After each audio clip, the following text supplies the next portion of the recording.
L'Évangile de Luc, chapitre 14. Un jour de sabbat, Jésus était allé dans la maison de l'un des chefs des pharisiens pour prendre un repas, et les pharisiens l'observaient. Or un homme rempli d'édème se trouvait devant lui. Jésus prit la parole et dit aux professeurs de la loi et aux pharisiens, « Est-il permis ou non de faire une guérison le jour du sabbat? » Ils gardèrent le silence. Alors Jésus toucha le malade, le guérit et le renvoya.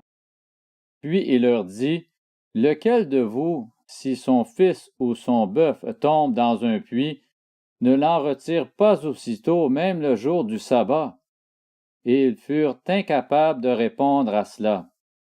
Il adressa ensuite une parabole aux invités, en voyant qu'ils choisissaient les meilleures places.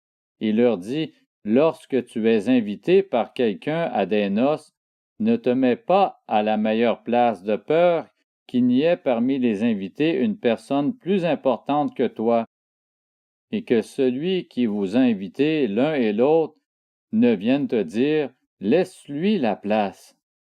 Tu aurais alors la honte d'aller occuper la dernière place. Mais lorsque tu es invité, va te mettre à la dernière place afin qu'au moment où celui qui t'a invité arrive, il te dise, « Mon ami, monte plus haut, alors tu seras honoré devant tous ceux qui seront à table avec toi. En effet, toute personne qui s'élève sera abaissée, et celle qui s'abaisse sera élevée. » Il dit aussi à celui qui l'avait invité, « Lorsque tu organises un dîner ou un souper, n'invite pas tes amis, ni tes frères, ni tes parents, ni des voisins riches, de peur qu'ils ne t'invitent à leur tour pour te rendre l'appareil.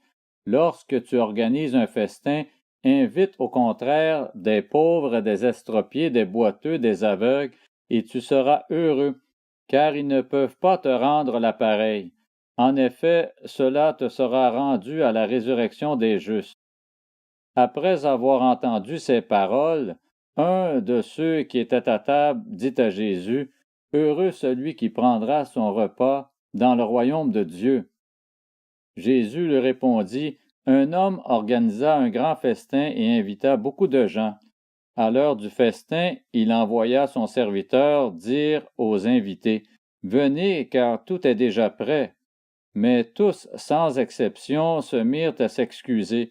Le premier lui dit, « J'ai acheté un champ et je suis obligé d'aller le voir. Excuse-moi, je t'en prie. » Un autre dit, « J'ai acheté 5 paires de bœufs et je vais les essayer. Excuse-moi, je t'en prie. » Un autre dit, « Je viens de me marier, c'est pourquoi je ne peux pas venir. » À son retour, le serviteur apporta ces paroles à son maître.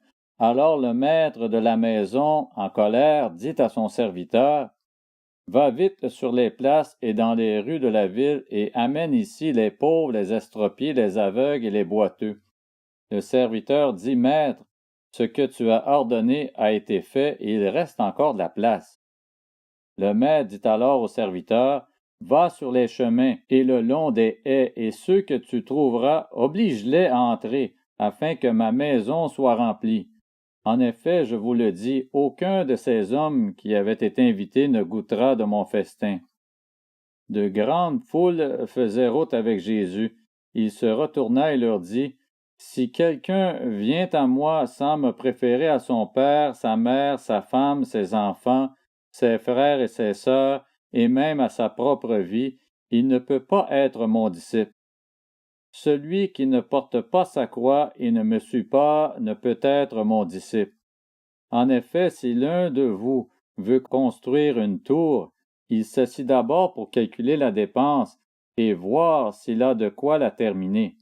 Autrement, si après avoir posé les fondations, il ne peut pas la terminer, tous ceux qui le verront se mettront à se moquer de lui, en disant, « Cet homme a commencé à construire et il n'a pas pu finir. » De même, si un roi part en guerre contre un autre roi, il s'assit d'abord pour examiner s'il peut, avec 10 000 hommes, affronter celui qui vient l'attaquer avec 20 000. Si ce n'est pas le cas, alors que l'autre roi est encore loin, il lui envoie une ambassade pour demander la paix. Ainsi donc, aucun de vous, à moins de renoncer à tout ce qu'il possède, ne peut être mon disciple. Le sel est une bonne chose, mais si le sel perd sa saveur, avec quoi la lui rendra-t-on? Il n'est bon ni pour la terre, ni pour le fumier. On le jette dehors. Que celui qui a des oreilles pour entendre, entende.